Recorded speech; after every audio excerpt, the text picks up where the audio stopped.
Welcome to the Maverick Report, where we bring sports news to you. I'm Jet. And I'm Jay. The Maverick Report starts now.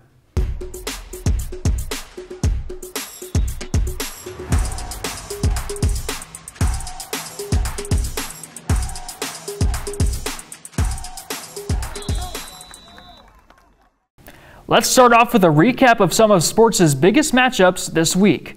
To open up SEC conference play, the 4th-ranked Alabama Crimson Tide hosted the 2nd-ranked Georgia Bulldogs. Alabama got off to a shocking start by getting 4 touchdowns from 3 different players for a 28-0 lead in the second quarter. By halftime, Georgia was able to get on the board with a touchdown run from Trevor Etienne.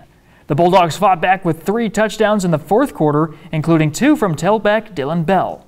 In the end, Alabama wideout Ryan Williams escaped 2 defenders on his 75-yard trip to the end zone, making the final score 41-34. Georgia finished the night with 4 turnovers, while Alabama finished with 574 total yards. In Sunday Night Football, the Bills traveled to Baltimore to take on the Ravens. Ravens running back Derrick Henry ran all over Buffalo from start to finish as he opened the game with an 87-yard touchdown and finished with 199 yards rushing on the night, with 2 touchdowns total. The Bills' offense was held to their worst game of the season, only mustering up 10 points on the night and only had 12 total first downs.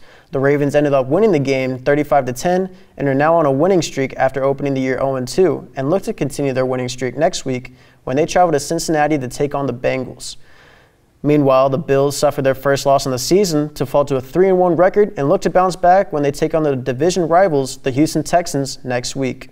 As our athletics continue a busy fall semester, we dive into what's happening around the WAC Conference and UT Arlington athletics. Inside UTA Sports begins now.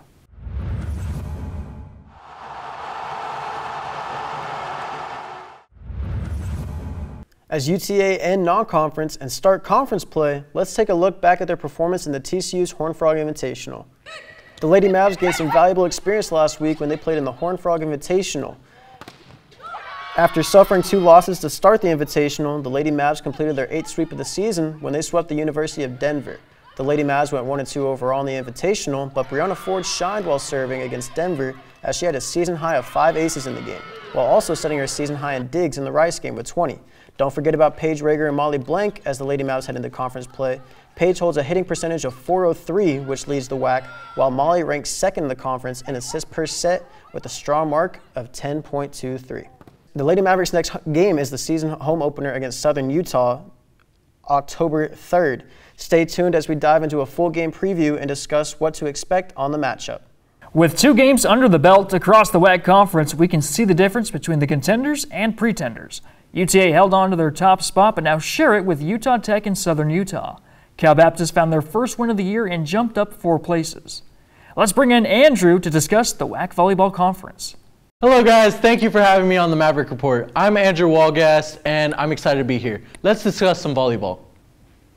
With the first 2 games done, what are your thoughts about WAC volleyball? Well, my thoughts are at first seed, obviously UTA is tied with Utah Tech and Southern Utah, so it's going to be difficult to see where that goes, but we do have a game coming up where Utah is playing against UTA, so we'll see how that goes. What about you, Jet? I agree. I mean, WAC volleyball has been really fun all year. UTA obviously is 2-0 to start the year, and you look at the bottom of the conference, you got 2 Texas teams, Tarleton State and Abilene Christian, who have gone off to a really slow start, and it's kind of unexpected. And also the winless 0-12 California Baptist team in their first conference game got a win, and they also took UTA to 5 sets, which is very impressive to start conference play for them. And I know it's early in the year, but the standings can change so rapidly. Utah Valley went from the number 2 seed with just 1 loss all the way down there to 6th. So really, it doesn't really matter where you are. In 2 games, you could be at a completely different spot. Most definitely, especially since Grand Canyon was one of their top contenders last year. It shows how a lot can change in 1 year. The wait is over, Mavericks. UTA volleyball returns to College Park Center with Southern Utah coming to visit. The game will determine who takes the top ranking in the WAC, with both sides having a 2-0 conference record. The Lady Mavs are led by star hitter Brianna Ford with 219 kills, while defense favors the Thunderbirds. Libero Ariana Rossi leads with 151 digs. Get in free at 6 p.m. to cheer on the Mavs. What do the Mavericks need to do to win this game, Andrew? Well, obviously, we see that Brianna Ford has been working it down over there on the court. She's been working hard, and it shows that it's been paying off, but it really does come down to the game where we see that Utah Tech, their libero, is going to be fighting for that position. Jet, what do you got? That's exactly right. The defense for the Thunderbirds is going to be stellar. I expect UTA to really fire from that outside hitting position. You got John Sugunadine alongside Brianna Ford, so I just want to see attack, and some more attack. I agree. I think UTA has to be very offensive this game. It seems like any games that I went to at home, UTA just plays better at home. I mean, most teams do, but UTA, it just looks like Brianna Ford and all their players come to play at College Park Center. Fun fact, Paige Rager is also, whenever Paige Rager gets more than 7 kills, UTA is 12-0. Whenever she gets less than 7 kills, we're 0-2. So if Paige Rager gets more than 7 kills, statistics show that UTA will win this game. And I like to believe that with that 12-2 record that UTA has, we can always say that offense is the best defense.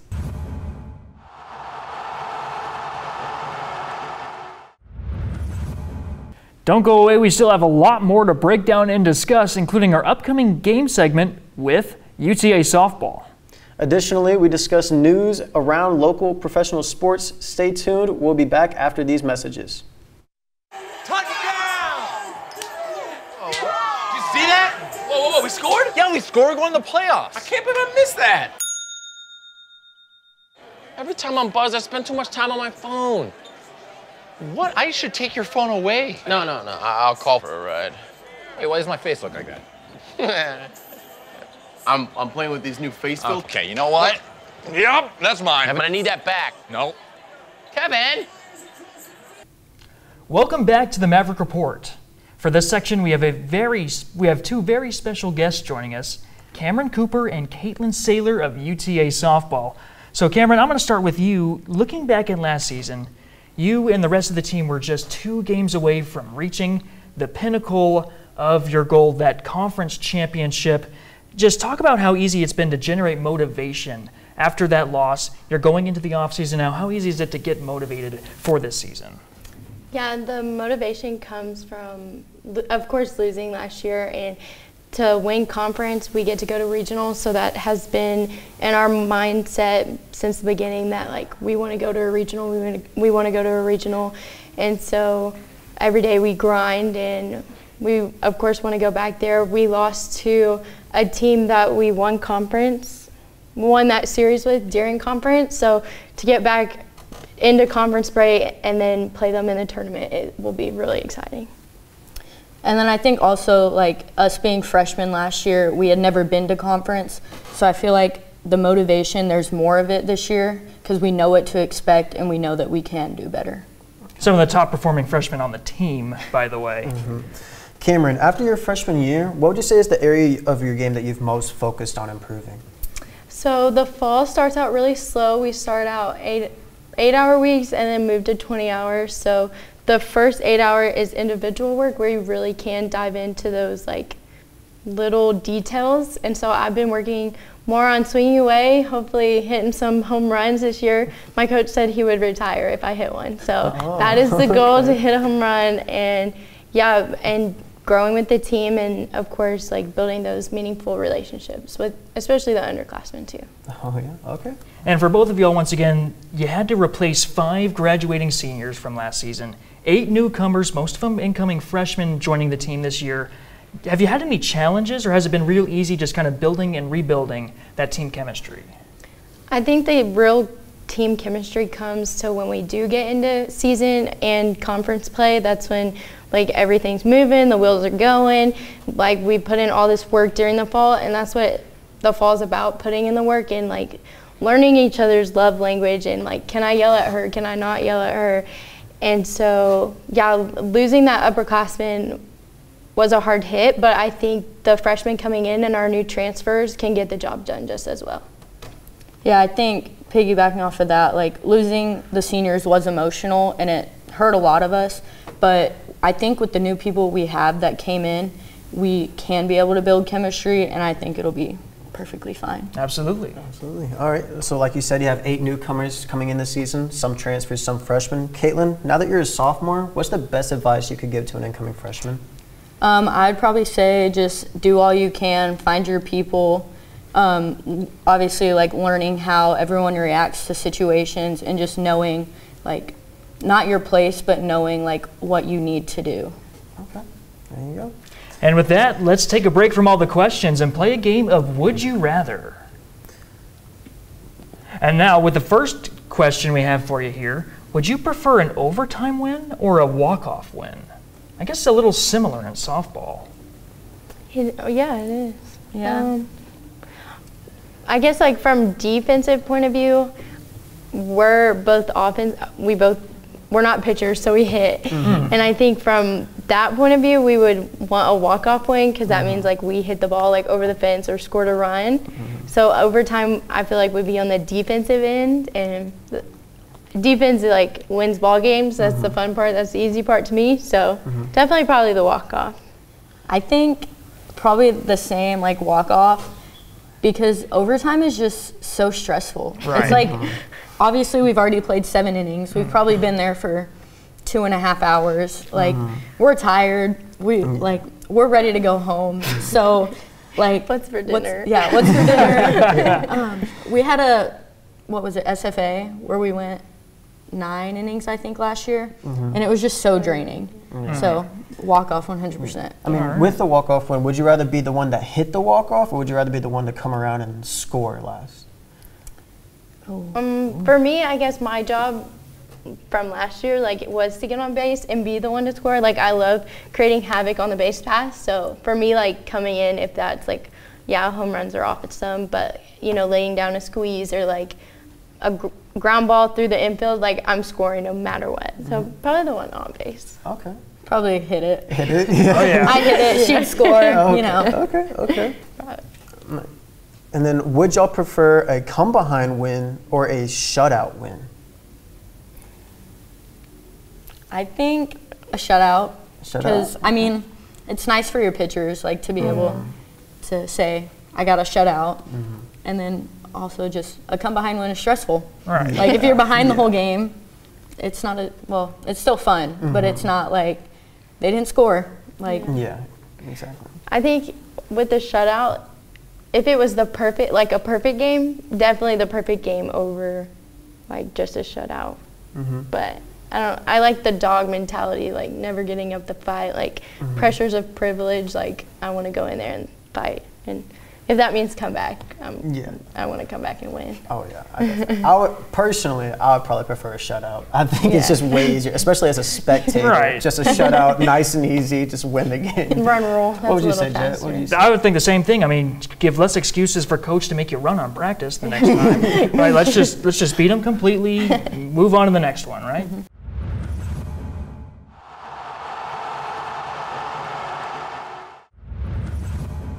To follow more UTA softball, you can find them at utamavs.com or on their social media handles at utamavssb.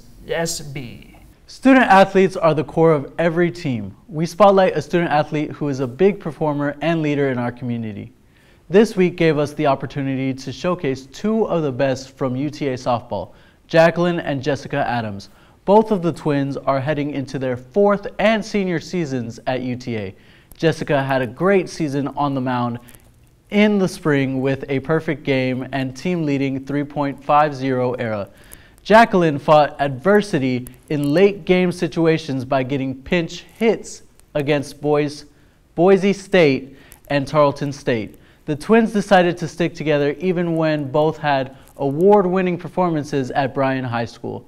They chose to be Mavericks and never looked back. Stay tuned. We'll be back after these messages. See that? Whoa, we scored? Yeah, we scored going to the playoffs. I can't believe I missed that. Every time I'm buzzed, I spend too much time on my phone. What? I should take your phone away. No, I'll call for a ride. Wait, why does my face look like that? I'm playing with these new face filters. Okay, you know what? Yep, that's mine. But I need that back. No. Kevin! Welcome back to the Maverick Report, where we bring sports news to you. As professional sports evolves constantly, we discuss key topics around the local area. Our Pro Sports segment starts now. As the WNBA playoffs started with 12 teams, now only 4 teams stand to get that chance to be the next WNBA champions. How do you think the playoffs are going to go, Andrew? Well, I believe at number 1 seed Liberty with a 32-8 season record, they are playing against the Aces with a 27-13 record. Now, the players to watch are Asia Wilson and Breanna Stewart, Breanna Stewart, you're correct. Breanna Stewart's a great player for the Liberty, but who do you have, Andrew? I believe that the Liberty are going to take this win, as they will have a game on October 1st with a 1-0 lead already against the Aces, so we will see how that goes. What about you, Jay? I mean, the playoffs have been kind of quick so far. Caitlin Clark already got bumped out from the Fever, but overall the playoffs have been very exciting to watch. Very fast-paced teams have come out and played in the playoffs so far. I do like the Lynx so far. The Lynx and Sun series will be a very fun one. The Sun got the upset win in the first game, but I like that series, and I like the Sun to be a potential underdog team to win it all. What do you think, Jet? I like what you mentioned there with the Suns. They're that team that they're the underdog. They're fighting harder, and they're punching harder as well. I think they're just going to win outright. Just out of nowhere, you don't see it coming, but you're going to see the Sun taking it all. Mm-hmm.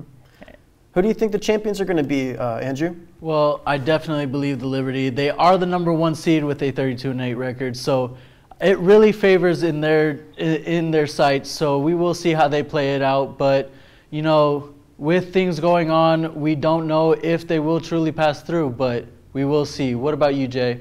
Me, I know I talked about the Sun, but I really like the Lynx. You got Nafisa Collier, you got Courtney Williams, 2 big stars on that team. They have a lot of depth with Kayla McBride also having a big 3-ball for the Lynx. I have the Lynx winning it all this year. What about you, Jet? I think I'm staying with my pick as well. The Sun just have too much talent, too much motivation behind them, and I think it's going to get them past the Lynx there. Hate to go against your pick, though. No, that's all good. I get that completely.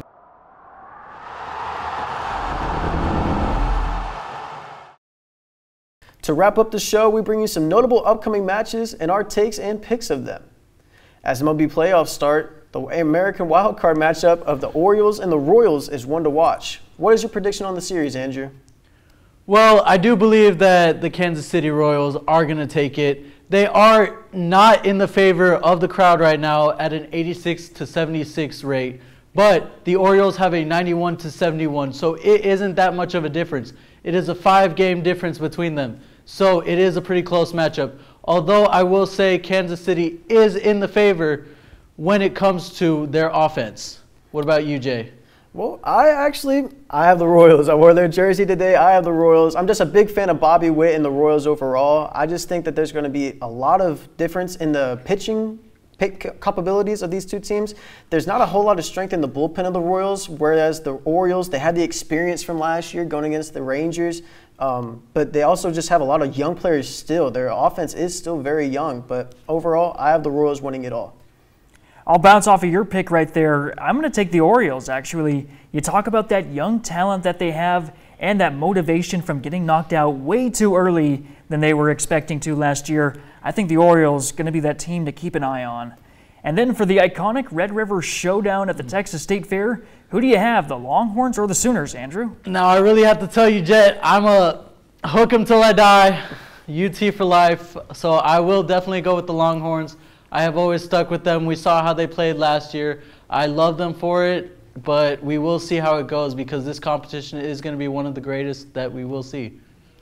I like your pick there. I do like UT. There are still some question marks around Quinn Ewers. I don't know if he's fully going to be healthy for that game. And if Arch Manning starts, that could be some serious problems for the Longhorns. Now, if Quinn Ewers starts, I do love UT. But don't be surprised if Brent Venables and that Sooner defense come out and they really put a stomp on this one.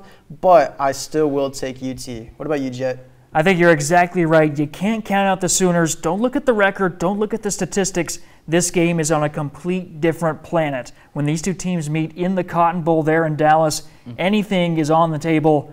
I'm going to go crazy. I'm taking the Sooners. Oh, wow. That's a crazy one.